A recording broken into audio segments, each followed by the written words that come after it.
సిట్‌తో enquiry అన్నదే ఎందుకో తేడా కొడుతున్నది.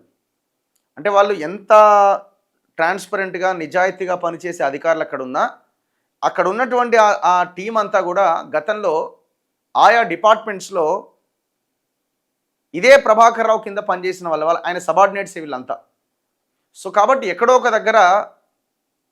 ఒక దగ్గర ఈ విచారణ ఇది అడిగే క్రమంలో, ప్రశ్నలు సంధించే క్రమంలో కొంత తేడా ఉంటది.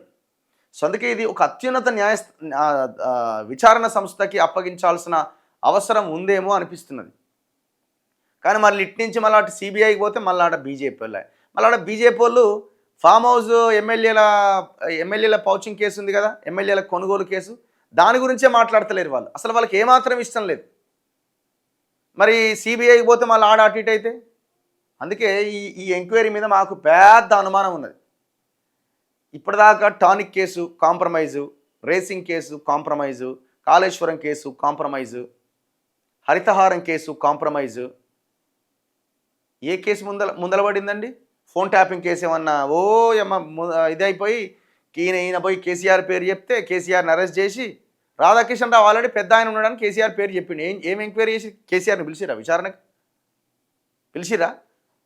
ఏముండదు. ఇది ఒక సీరియల్ ఎపిసోడ్ లాగా నడుస్తుంటుంది.